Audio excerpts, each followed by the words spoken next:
എല്ലാവർക്കും നമസ്കാരം. അമ്മ മലയാളത്തിന്റെ പുതിയൊരു ക്ലാസ്സിലേക്ക് ഏവർക്കും ഹൃദ്യമായ സ്വാഗതം.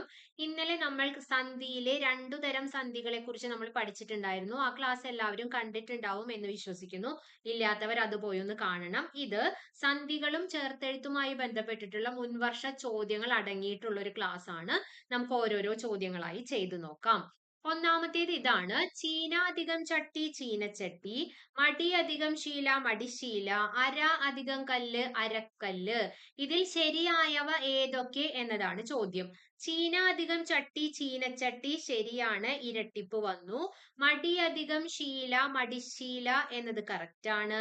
അര അധികം കല്ല് അരക്കല്ല് എന്ന് നമ്മൾ പറയില്ല, നമ്മള് അരകല്ല് എന്നേ പറയുകയുള്ളൂ. അതിന് കാരണം അരയ്ക്കുക, അരയ്ക്കുക എന്ന ക്രിയാധാതുവിന്റെ ഭാഗമാണ് അര എന്നുള്ള വാക്ക്. അതുകൊണ്ടാണ് ഇവിടുത്തെ ക എന്ന അക്ഷരത്തിന് ഇരട്ടിപ്പ് സംഭവിക്കാത്തത്. അതുകൊണ്ട് അരകല്ല് എന്നേ ഉത്തരമായി വരികയുള്ളൂ.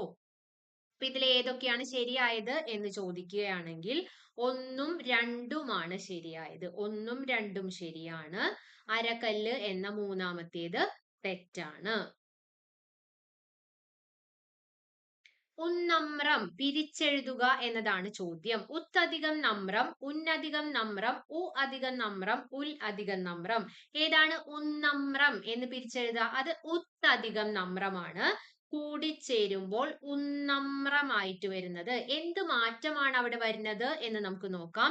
ഇവിടെ ത് എന്നുള്ള ഒരു വർണ്ണം ഉണ്ടായിരുന്നു, പക്ഷെ കൂടിച്ചേർന്ന് കഴിഞ്ഞപ്പോൾ ന ആയാണ് വന്നത് അല്ലെ. ഒരു ന ഇവിടെയുണ്ട്, മറ്റൊരു ന് എന്ന വർണ്ണം കൂടെ വന്നു ചേരുകയാണ് ഉണ്ടായത്. അതായത് ത് എന്ന വർണ്ണം പോയിട്ട് അവിടേക്ക് ന് എന്ന വർണ്ണം വന്നു ചേർന്ന് എന്തായി? ഉന്നമ്രം എന്ന വാക്കായി മാറി. അതുകൊണ്ട് ഇത് ഒന്ന് പോയി ഒന്ന് വന്നത് കൊണ്ട് ആദേശ സന്ധിക്ക് ഉദാഹരണമാണ് എന്നോർക്കണം.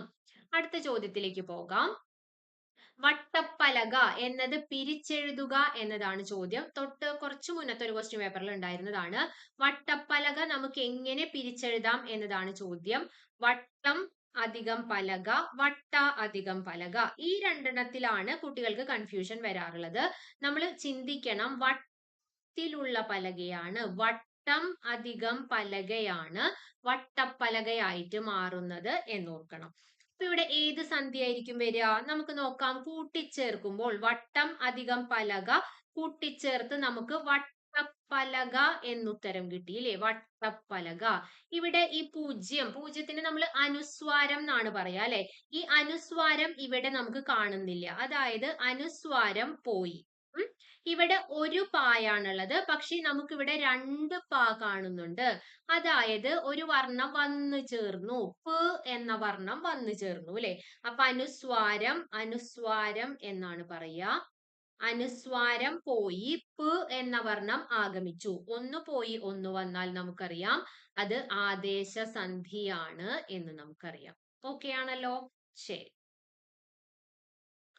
അടുത്തത് നീണാൾ എന്നതാണ്. അത് ആദ്യം നമുക്ക് പിരിച്ചെഴുതണം. പിരിച്ചെഴുതിയതിന് ശേഷം വേണം നമുക്ക് സന്ധി നിർണ്ണയിക്കാൻ. എങ്ങനെയാ നമ്മൾ നീണാൾ? ഇപ്പൊ രാജാവൊക്കെ നീണാൾ വാഴട്ടെ എന്ന് നമ്മൾ പറയും അല്ലെ. നീണാൾ എന്ന് വെച്ചാൽ ഏറെ നാൾ എന്നുള്ള അർത്ഥത്തിലാണ്. നീൾ അധികം നാളാണ് കൂടിച്ചേരുമ്പോ നീണാൾ എന്നായി മാറുന്നത്. വ്യത്യാസം മനസ്സിലായോ? നീൾ അധികം നാളാണ് നീണാൾ എന്നായി മാറുന്നത്. എന്ത് മാറ്റം വന്നു? എന്ത് സന്ധി ആയിരിക്കും? എന്ത് സന്ധി ആയിരിക്കും അവിടെ? അത് ആദേശ സന്ധിയാണ് ട്ടാ. നീൾ അധികം നാള് കൂടിച്ചേർന്ന് നീണാളായി മാറും. അത് ആദേശ സന്ധിക്ക് ഉദാഹരണമാണ്. അടുത്തത് മലമ്പാമ്പാണ്. ഈ മലമ്പാമ്പിനെ നമുക്ക് എവിടെയാ കാണാൻ പറ്റുക? അങ്ങനെ ഒന്ന് ചിന്തിച്ചേ. എവിടെയുള്ള പാമ്പാണ് മലമ്പാമ്പ്? മലയിലെ പാമ്പാണ് അല്ലെ. മലയിലെ പാമ്പിനെയാണ് നമ്മൾ മലമ്പാമ്പ് എന്ന് പറയുന്നത്. മല അധികം പാമ്പ് കൂട്ടിച്ചേർത്തപ്പോ നമുക്ക് മലമ്പാമ്പ് എന്ന് കിട്ടി. ഇവിടെ പുതുതായിട്ട് ഒരു അക്ഷരം നമ്മൾ കണ്ടത് ഏതാണ്? മ്പ എന്ന അക്ഷരമാണ്. എങ്ങനെയാണ് ഈ മ്പ എന്ന ശബ്ദം ഉണ്ടായത് എന്ന് നമുക്ക് നോക്കാം. മല ഇവിടെയുണ്ട്, അത് ഇവിടെയും വന്നിട്ടുണ്ട്. ഇവിടെ പാമ്പാണുള്ളത്, ഇവിടെ മ്പാമ്പാണ്. മ്പ എന്നതൊന്ന് സ്ലോവില് പറയുമ്പോ മ്പ എന്നാണ് അല്ലെ വരിക. ഒരു ശബ്ദം അവിടെ കയറി വരുന്നുണ്ടല്ലോ. അതായത് മ എന്ന വർണ്ണം ഇവിടെ ഉള്ള ഈ പായുടെ കൂടെ ചേരുമ്പോഴാണ് ബ എന്ന ശബ്ദം ഉണ്ടാവുന്നത്. ക്ലിയർ ആണോ? ബ എന്ന് പറയുമ്പോ ഈ പാടൊപ്പം വേറെന്തോ കേറുന്നുണ്ട്, അത് മ എന്ന വർണ്ണമാണ്. അപ്പൊ ഏത് വർണ്ണമാണ് ഇവിടെ ആഗമിച്ചത് എന്ന് ചോദിച്ചാൽ നമുക്കറിയാം മ എന്ന വർണ്ണമാണ് ആഗമിച്ചത്. അതുകൊണ്ട് ഇത് ആഗമസന്ധിക്ക് ഉദാഹരണമാണ്. അടുത്ത ചോദ്യത്തിലേക്ക് നമ്മൾ പോവാണ്. പൊൽക്കുടം സന്ധി ഏത് എന്നാണ് ചോദ്യം. അപ്പൊ ആദ്യം നമുക്ക് അതിനെ പിരിച്ചെഴുതണം അല്ലെ, എന്നാലേ നമുക്ക് സന്ധി നിർണ്ണയിക്കാൻ പറ്റുള്ളൂ. പൊൽക്കുടമാണ്. പൊൽക്കുടം നമ്മൾ എങ്ങനെയാണ് വിഗ്രഹിക്കുക? പൊൽക്കുടം എന്നാൽ പൊന്നിന്റെ കുടം എന്നാണ് ട്ടാ. പൊൻ അധികം കുടമാണ് കൂടിച്ചേർക്കുമ്പോ പൊൽക്കുടമായി മാറുന്നത്. പൊൽക്കുടം. ഇവിടെ N ആണ്, കൂടിച്ചേർന്നപ്പോ നമുക്ക് L എന്നതാണ് വന്നത്. അപ്പോ N എന്നുള്ളത് പോയി, അതിന് പകരം L എന്നുള്ളത് വന്നു ചേരുകയാണ് ചെയ്യണത്. ഒന്ന് പോയി ഒന്ന് വന്നാൽ നമുക്കറിയാം അത് ആദേശസന്ധിയാണ്. പോയിന്റ് ക്ലിയർ ആണല്ലോ? അടുത്ത ചോദ്യം നമുക്ക് നോക്കാം. നിന്നു എന്നത് പിരിച്ചെഴുതുക എന്നതായിരുന്നു ചോദ്യം. നിന്നു എന്നത് പിരിച്ചെഴുതുക.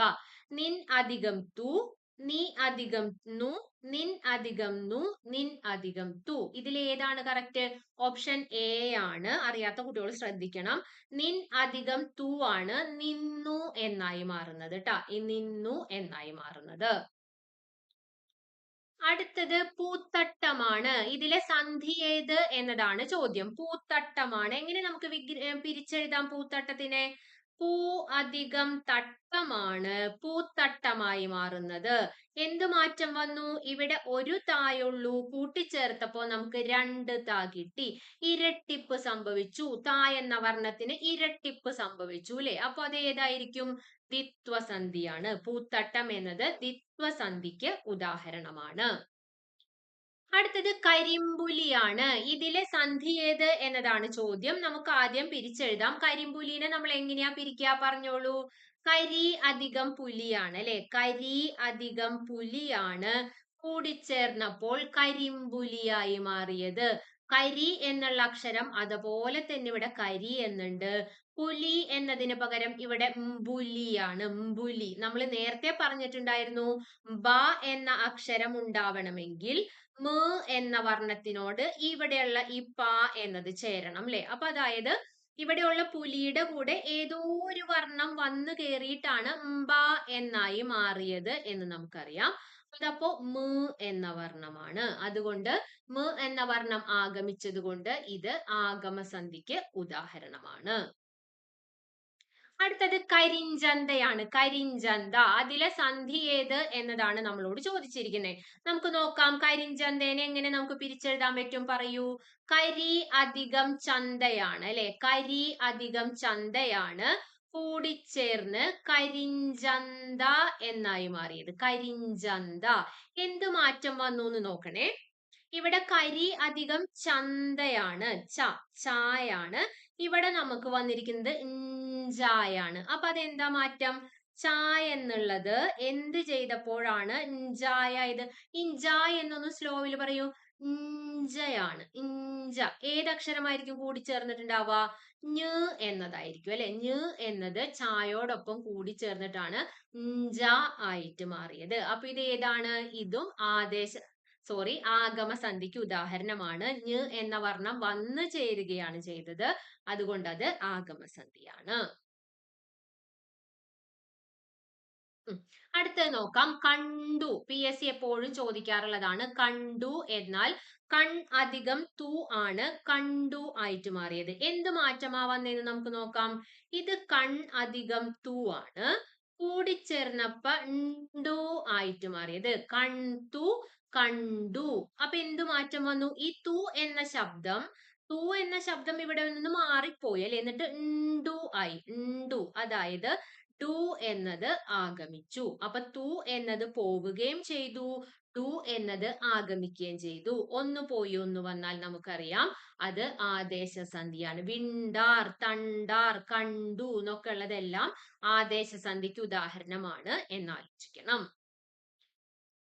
അടുത്തത് വാഗർത്തമാണ്. വാഗർത്തം. ഇതിലെ സന്ധി ഏത് എന്നതാണ് ചോദ്യം. നമുക്ക് ചോദ്യം കിട്ടുമ്പോ തന്നെ ആദ്യം പിരിച്ചെഴുതണം. പറഞ്ഞോളൂ. വാഗർത്തം വാക്ക് അധികം അർത്ഥമാണ് അല്ലെ, വാക്കധികം അർത്ഥമാണ് കൂടിച്ചേർന്ന് വാഗർദ്ധം എന്നായി മാറിയിരിക്കുന്നത്. വാഗർദ്ധം എന്ത് മാറ്റാ വന്നേന്ന് നമുക്കൊന്ന് നോക്കാം.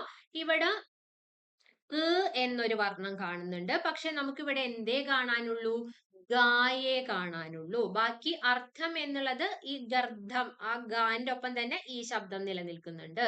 അപ്പൊ മാറ്റം വന്നത് എന്താണ്, ക് എന്നത് പോയി, പകരം ഗ എന്നത് ആഗമിച്ചു. അതുകൊണ്ട് വാഗർത്ഥം എന്നത് ഏത് സന്ധിയായിരിക്കും എന്ന് ചോദിച്ചാൽ നമുക്ക് പറയാം അത് ആദേശ സന്ധിക്ക് ഉദാഹരണമാണ് എന്ന് പറയാം. അടുത്ത ചോദ്യം തജ്ജീവിതമാണ്. തജ്ജീവിതം സന്ധി ഏത് എന്നതാണ് ചോദ്യം. അത് നമുക്ക് എങ്ങനെയാ പിരിക്കുക, തജ്ജീവിതം എന്നുള്ളത് തത്ത് അധികം ജീവിതമാണ് അല്ലെ, തത്ത് അധികം ജീവിതമാണ് കൂടിച്ചേർന്നപ്പോ തജ്ജീവിതം ആയിട്ട് മാറിയത്. നോക്കാം, ജീവിതം എന്നത് ഇവിടെ അതുപോലെ തന്നെയുണ്ട്, തത്ത് എന്നതിന് പകരം തജ് ആണ് കാണുന്നത്. അപ്പൊ എന്തായിരിക്കും മാറ്റം വന്നിട്ടുണ്ടാവുക, ഈ ത് എന്നുള്ള വർണ്ണത്തിന് നമുക്ക് കാണാനില്ല, അപ്പൊ അത് പോയി, പകരം ജ് എന്നൊരു വർണ്ണം ആഗമിച്ചു. അങ്ങനെയാണ് ഇവിടെ രണ്ട് ജ വന്നു കൂടിയത് അല്ലെ. അപ്പൊ അത് എന്താണത്, അത് ഏത് സന്ധിയാണെന്ന് ചോദിച്ചാൽ നമുക്കറിയാം അത് ആദേശ സന്ധിക്ക് ഉദാഹരണമാണ് എന്നറിയാം. അടുത്തത് പശു അധികം കിടാവാണ് പശുക്കിടാവായി മാറിയത് അല്ലെ. പശുക്കിടാവിനെ നമുക്ക് പശു അധികം കിടാവ് കൂടിച്ചേർന്നപ്പോ പശുക്കിടാവായി. എന്ത് മാറ്റം വന്നു, ഇവിടെ ക ഒരെണ്ണേ ഉള്ളൂ, ഇവിടെ രണ്ടെണ്ണം വന്നു, അതായത് ഇരട്ടിപ്പ് സംഭവിച്ചു. അതുകൊണ്ട് അത് ദ്വിത്വസന്ധിക്ക് ഉദാഹരണമാണ്. അതൊരു സിമ്പിൾ ചോദ്യമാണ്. അടുത്തത് നിലവറയാണ്. നിലവറയുടെ സന്ധി ഏത് എന്നതാണ് ചോദ്യം. ഈ നിലവറ എന്നാൽ അറയാണ് അല്ലെ, നിലം അധികം അറയാണ് കൂടിച്ചേരുമ്പോ നിലവറയായിട്ട് മാറുന്നത്, നിലവറ. എന്തൊക്കെ മാറ്റങ്ങൾ സംഭവിച്ചു എന്ന് നമുക്ക് നോക്കാം. നിലം എന്നതിലെ ഈ എന്താ പറയാ, അനുസ്വാരം നമുക്ക് ഇവിടെ കാണാനില്ലല്ലോ. അപ്പൊ നമുക്ക് മനസ്സിലാക്കാം അനുസ്വാരം പോയി എന്ന് മനസ്സിലാക്കാം. ഇനി അറയ്ക്ക് പകരം നമുക്ക് കൂട്ടിച്ചേർത്തപ്പോ വറ എന്നാണ് കിട്ടിയത്, അതായത് വ് എന്ന വർണ്ണം വന്നു ചേരുകയും ചെയ്തു. അനുസ്വാരം പോയി, വികാരം വന്നു. ഒന്ന് പോയി ഒന്ന് വന്നാൽ നമുക്കറിയാം അത് ആദേശ സന്ധിയാണ്. ക്ലിയർ ആണ്. ഇനി അടുത്ത ചോദ്യത്തിലേക്ക് നമുക്ക് പോവാം. പനയോല, PSC യുടെ പ്രിയപ്പെട്ട ചോദ്യങ്ങളാണ്. പനയോല, തിരുവാതിര, വാഴയില എന്നൊക്കെ പറഞ്ഞിട്ടുള്ളത്, തിരുവോണം, ഇതെല്ലാം ഇന്നത്തേൽ ചിലപ്പോ ഇന്ന് ചിങ്ങം ഒന്നായതുകൊണ്ട് ചിലപ്പോ ഇന്നത്തെ ക്വസ്റ്റ്യൻ പേപ്പറിൽ തിരുവോണം എന്നൊക്കെ പറഞ്ഞു വന്നേക്കാം. അപ്പൊ നമുക്ക് നോക്കാം പനയോലയിലെ സന്ധി ഏത് എന്നതാണ് ചോദ്യം. പന അധികം ഓലയാണ് കൂട്ടിച്ചേർക്കുമ്പോ നമുക്ക് പനയോല എന്ന് കിട്ടുന്നത് അല്ലെ. നോക്കൂ, പന എന്നത് രണ്ടിടത്തുമുണ്ട്, ഓല എന്നതിന് പകരം നമുക്ക് ഇവിടെ യോല എന്നാണ് വന്നിരിക്കുന്നത്, അതായത് യ് എന്നൊരു പുതിയ വർണ്ണം ആഗമിക്കുകയാണ് ചെയ്തത്. അപ്പൊ ഇതെന്തിന് ഉദാഹരണമാണ്, ആഗമസന്ധിക്ക് ഉദാഹരണമാണ്. പനയോല, വാഴയില, തിരുവാതിര, തിരുവോണം, ഇതൊക്കെയാണ് PSC സ്ഥിരമായിട്ട് ആഗമസന്ധിക്ക് ഉദാഹരണമായിട്ട് ചോദിക്കാറുള്ളത് കേട്ടോ. അതൊന്ന് ഓർത്തു വെക്കണേ. അടുത്തത് പിടിയാനയാണ്. പിടിയാനയുടെ സന്ധിയാണ് നമ്മളോട് ചോദിച്ചിരിക്കുന്നത്. പിടി അധികം ആനയാണ് കൂടിച്ചേർന്നപ്പോൾ പിടിയാന എന്നായി മാറിയത്. പിടി രണ്ടിടത്തുമുണ്ട്, ആന എന്നതിന് പകരം നമുക്കിവിടെ യാന എന്നാണ് വന്നത്. നേരത്തെ പോലെ യ് എന്ന വർണ്ണം ആഗമിച്ചു, അതുകൊണ്ട് ഇത് ആഗമസന്ധിക്ക് ഉദാഹരണമാണ്. കിട്ടുന്നുണ്ടല്ലോ എല്ലാവർക്കും. ഇനി നമ്മൾ അടുത്തേക്ക് പോവാണ്. വന്നില്ല, ഇതിലെ സന്ധി ഏത് എന്നതാണ് ചോദ്യം. വന്നില്ല എന്നത് ആദ്യം എങ്ങനെ പിരിച്ചെഴുതാം എന്ന് നമുക്ക് നോക്കാം. വന്നു അധികം ഇല്ല, വന്നു അധികം ഇല്ലയാണ് വന്നില്ല ആയിട്ട് മാറുന്നത്. എന്ത് മാറ്റം വന്നു, വ രണ്ടിടത്തുമുണ്ട്, ഞാനിവിടെ എഴുതാം, വന്നില്ല എന്നിവിടെ എഴുതാം, വന്നില്ല. നോക്കാം നമുക്ക്, വ രണ്ടിടത്തുമുണ്ട്. നൂ ഇവിടെ നമുക്ക് ഉകാരം കാണുന്നില്ല അല്ലെ, സമൃദ്ധോകാരം കാണുന്നില്ല. സമൃദ്ധോകാരം പോയതായിട്ടാണ് കാണുന്നത്. ഇല്ല എന്നതിന് പകരം ഈ ഇല്ലയുടെ വള്ളിയാണ് ഇവിടെ നായോട് കൂടി ചേർന്ന് വന്നിരിക്കുന്നത്. പിന്നെ ല അതുപോലെ തന്നെ വന്നിട്ടുണ്ട്. അപ്പൊ എന്തിന്റെയാണ് ഒരു കുറവ് കാണുന്നത്, ഈ സമൃദ്ധോകാരത്തിന്റെയാണ് കുറവ് കാണുന്നത് അല്ലെ. സോറി, സമൃദ്ധോകാരം അല്ല, വിവൃതോകാരമാണ് കേട്ടോ, വിവൃതോകാരം. വിവൃതോകാരമാണ് ലോപിച്ചത്, അതുകൊണ്ട് അത് ലോപസന്ധിക്ക് ഉദാഹരണമാണ് എന്നോർക്കണം. ചന്ദ്രക്കലേനെയാണ് നമ്മൾ എന്തെന്ന് പറയാ, സംവൃതോകാരം എന്ന് പറയാ. ഉകാരത്തിന് നമ്മൾ പറയുന്നത് വിവൃതോകാരം എന്നാണ്. അപ്പൊ ഇവിടെ വിവൃതോകാരം ലോപിച്ചു, അതുകൊണ്ട് ലോപസന്ധി. അടുത്തത് ഇവൾ എന്നതിലെ സന്ധി ഏത് എന്നതാണ് ചോദ്യം. ഇവളിനെ നമുക്ക് എങ്ങനെ പിരിക്കാം? ഈ അധികം അള്ളാണ് കൂടിച്ചേരുമ്പോ ഇവൾ ആയിട്ട് മാറണത്. ഈ അധികം അൾ ഇവളാണ്. എന്ത് മാറ്റം വന്നു? ഒരു വ് എന്നുള്ള വർണ്ണം പുതുതായിട്ട് ആഗമിച്ചതായിട്ട് നമുക്ക് മനസ്സിലായി. അതുകൊണ്ട് അതാണ് ആഗമസന്ധിക്ക് ഉദാഹരണം എന്നോർക്കണം.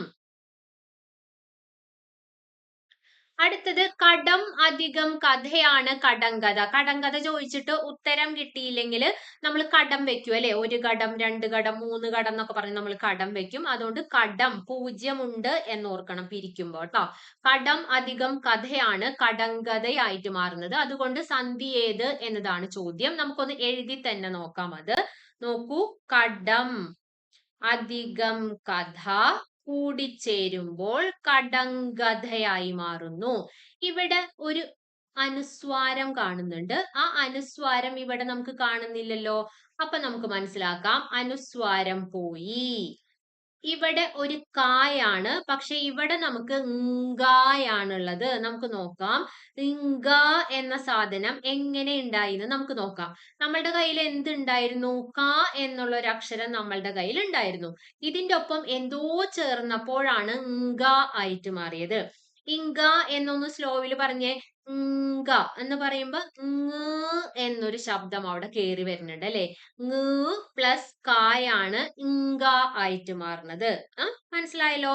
അപ്പൊ ഇവിടെ അനുസ്വാരം പോവുകയും ചെയ്തു, ങ് എന്ന വർണ്ണം വന്നു ചേരുകയും ചെയ്തു. ഒന്ന് പോയി ഒന്ന് വന്നത് കൊണ്ട് അത് കടങ്കഥ എന്നത് ആദേശ സന്ധിക്ക് ഉദാഹരണമാണ്. അടുത്തത് ആഗമസന്ധിയുടെ ഉദാഹരണം ഏത് എന്നതാണ് ചോദ്യം. നമുക്ക് ഓരോന്ന് ചെയ്ത് നോക്കണം. നെന്മണീനെ നമുക്ക് എങ്ങനെ പിരിക്കാൻ പറ്റും? നെൽ അധികം മണിയാണ് നെന്മണിയായിട്ട് മാറുന്നത്. ഇവിടെ എല്ലാണ്, ഇവിടെ എന്നാണ്. ഒന്ന് പോയി ഒന്ന് വന്നത് കൊണ്ട് ഇത് ആദേശമാണ്. അങ്ങനെ ഓർക്കാം. അടുത്തത് പടച്ചട്ടയാണ്. പടയ്ക്കുള്ള ചട്ടയാണ് പടച്ചട്ടയായി മാറുന്നത്. ഇവിടെ ഒരു ചായാണ്, ഇവിടെ 2 ചായായിട്ട് മാറി. അതുകൊണ്ട് ഇത് ദ്വിത്വസന്ധിയാണ്. വിശപ്പുണ്ട് നമുക്ക് എങ്ങനെ പിരിക്കാൻ പറ്റും? വിശപ്പ് അധികം ഉണ്ട് എന്നതാണ് വിശപ്പുണ്ട് എന്നായി മാറിയത്. ഈ സംവൃതോകാരം ഇവിടെ കൂടിച്ചേർത്തപ്പോ കാണാനില്ല. അതുകൊണ്ട് ഇത് ലോപസന്ധിക്ക് ഉദാഹരണമാണ്. അടുത്തത് തിരുവാതിരയാണ്. തിരു അധികം ആതിരയാണ് തിരുവാതിരയായത്. അപ്പൊ വ് എന്നുള്ള ഒരു സാധനം വന്നു ചേരുകയാണ് ചെയ്തത്. അതുകൊണ്ട് ഇതാണ് ആഗമസന്ധിക്ക് ഉദാഹരണം. നമ്മളോട് ചോദിച്ചത് ആഗമസന്ധി ഏത് എന്നായിരുന്നു. അത് ഓപ്ഷൻ ഡി തിരുവാതിരയാണ്. അടുത്തത് മുല്ലച്ചെടിയുടെ സന്ധി ഏത് എന്നതാണ് ചോദ്യം. മുല്ലച്ചെടിനെ നമുക്ക് എങ്ങനെ പിരിക്കാൻ പറ്റും? മുല്ല അധികം ചെടി എന്നുള്ളതാണ് മുല്ലച്ചെടിയായി മാറുന്നത്. ഇവിടെ ഒരു ചായുള്ളൂ, ഇവിടെ അത് 2 ചായായി മാറി, ഇരട്ടിപ്പ് സംഭവിച്ചു. അതുകൊണ്ട് അത് ദ്വിത്വസന്ധിയാണ്. കറക്റ്റ് ആണ്. ഇനി നമ്മൾ അടുത്ത ചോദ്യത്തിലേക്ക് പോവാണ്. പിൽക്കാലം ഇതിലെ സന്ധി ഏത് എന്നതാണ് ചോദ്യം. പിൽക്കാലം എന്ന് പറഞ്ഞാൽ കഴിഞ്ഞു പോയതാണ് അല്ലെ. പിൻ അധികം കാലമാണ്. പിൻ അധികം കാലമാണ് പിൽക്കാലം എന്നതുകൊണ്ട് കൂടിച്ചേരുമ്പോ പിൽക്കാലം എന്ന് വരുന്നത്. ഇവിടെ എൻ ആണ് കൂടിച്ചേർത്തപ്പോ എല്ലായി. അതായത് എൻ പോയി എൽ വന്നു. ഒന്ന് പോയി ഒന്ന് വന്നാൽ അത് ആദേശ സന്ധിക്ക് ഉദാഹരണമാണ്. കറക്റ്റ് ആണ്. അടുത്തത് തണ്ടാറാണ്. PSC യുടെ ഇഷ്ടപ്പെട്ട ചോദ്യമാണ്. തണ്ടാർ വിണ്ടാർ എന്നൊക്കെ പറഞ്ഞിട്ട് ഞാൻ നേരത്തെ പറഞ്ഞിരുന്നില്ലേ. അപ്പൊ തണ്ടാറാണെങ്കിൽ തൺ പ്ലസ് താറാണ്. വിണ്ടലമാണ് കേട്ടോ. വിണ്ടാറല്ല, തണ്ടാറും വിണ്ടലവും ഒക്കെയാണ് PSC ചോദിക്കാറ്.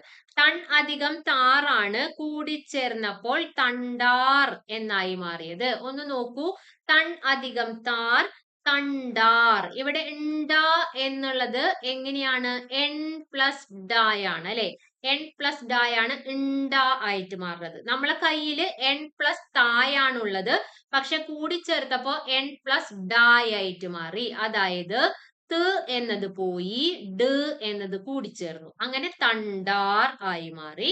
അതുകൊണ്ട് ഇത് ആദേശ സന്ധിക്ക് ഉദാഹരണമാണ്. അടുത്തത് തീക്കനലാണ്. അതിലെ സന്ധി ഏത് എന്നതാണ് നമ്മളോട് ചോദ്യം. തീ അധികം കനലാണ് കൂട്ടിച്ചേർത്തപ്പോ തീക്കനലായി മാറിയത്. ഇവിടെ ഒരു കായുള്ളൂ, ഇവിടെ രണ്ട് കായുണ്ട്, ഇരട്ടിപ്പ് സംഭവിച്ചു. അതുകൊണ്ട് ഇത് ദ്വിത്വസന്ധിയാണ് എന്നോർക്കണം. അടുത്ത ചോദ്യം നരിയാണ്. ഇതിലെ സന്ധി ഏത് എന്നതാണ്. നരി അധികം ആണ് കൂടിച്ചേർന്നപ്പോഴാണ് നരിയാണ് എന്ന് വന്നത്. നരിയാണ്. ഇവിടെ ആണാണ്, ഇവിടെ യാണായി. അപ്പൊ നമുക്കറിയാം യു എന്ന വർണ്ണം ആഗമിച്ചു. അതുകൊണ്ട് അത് ആഗമസന്ധിയാണ്. അടുത്തത് പടിപ്പുരയാണ്. ഇതിലെ സന്ധി ഏത് എന്നതാണ് ചോദ്യം. പടി അധികം പുര കൂടിച്ചേർന്നപ്പോൾ പടിപ്പുരയായി മാറി. ഇവിടെ എന്താണ്? പിരിച്ചെഴുതുമ്പോൾ ഒരു പായുള്ളൂ, കൂട്ടിച്ചേർത്തപ്പോൾ രണ്ട് പായായി, ഇരട്ടിപ്പ് സംഭവിച്ചത് കൊണ്ട് അത് ദ്വിത്വസന്ധിയാണ്. അടുത്തത് കണ്ണീരാണ്. കണ്ണീർ സന്ധി ഏത്? എങ്ങനെയാ നമ്മൾ പിരിക്കുക കണ്ണീര്? കണ്ണിലെ നീരാണ് കണ്ണീര് അല്ലെ. അധികം നീർ ആണ് കൂടിച്ചേർന്നപ്പോൾ കണ്ണീറായി മാറിയത്. കണ്ണീർ. ഇവിടെ കണ്ണുണ്ട്, ഇവിടെ അതുപോലെ തന്നെ വന്നിട്ടുണ്ട്. ഇവിടെ ഇന്നാക്ക് പകരം ഇവിടെ വേറൊരു നായാണ് വന്നത്. അതായത് ന് പോയിട്ട് ണ് എന്ന വർണ്ണം ആഗമിച്ചു. ഒന്ന് പോയി ഒന്ന് വന്നത് കൊണ്ട് കണ്ണീർ ആദേശ സന്ധിയാണ്. ഓർമ്മിക്കണം. 800 കണ്ണീർ എന്നൊക്കെ പറഞ്ഞിട്ട് ചോദിക്കാറുണ്ട്. ചിലപ്പോ നമുക്ക് സംശയം വരും. അതുകൊണ്ട് ശ്രദ്ധിച്ച് പിരിച്ചെഴുതിയതിന് ശേഷം വേണം സന്ധി നിർണയിക്കാൻ.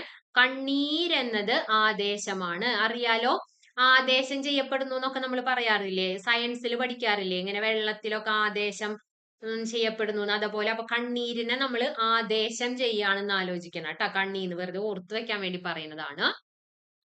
അവസാനത്തെ ചോദ്യം ഇതാണ്. തിരുവാതിരയിലെ സന്ധി ഏത് എന്നതാണ്. തിരു അധികം ആതിരയാണ്.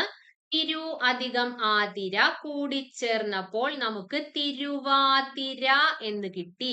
ആതിര എന്നുള്ളത് വാതിര എന്നാണ് കിട്ടിയത്. അതായത് വ് എന്ന വർണ്ണം ആഗമിക്കുകയാണ് ചെയ്തത്. അതുകൊണ്ട് തിരുവാതിര എന്നത് ആഗമസന്ധിക്ക് ഉദാഹരണങ്ങളാണ്. ഇത്രയുമാണ് സന്ധികളിലെ തെരഞ്ഞെടുത്തതായിട്ടുള്ള കുറച്ച് ചോദ്യങ്ങൾ കൊണ്ടുവന്നത്. എല്ലാവർക്കും ക്ലാസ് മനസ്സിലായിട്ടുണ്ടാവും എന്ന് വിചാരിക്കുന്നു. എന്തെങ്കിലും ഈ ചെയ്തതിൽ സംശയങ്ങൾ ഉണ്ടെങ്കിൽ താഴെ കമന്റ് ബോക്സിൽ ചോദിക്കണം. അടുത്തൊരു ടോപ്പിക്കുമായിട്ട് നമുക്ക് വീണ്ടും അടുത്ത ക്ലാസ്സിൽ കാണാം. Thank you dears. ചാനൽ ഒന്ന് സബ്സ്ക്രൈബ് ചെയ്യണേ. അമ്മ മലയാളം എന്നാണ് നമ്മുടെ ചാനലിന്റെ പേര്. ഫ്രണ്ട്സിനൊക്കെ ഒന്ന് ഷെയർ ചെയ്ത് കൊടുക്കുകയും വേണം.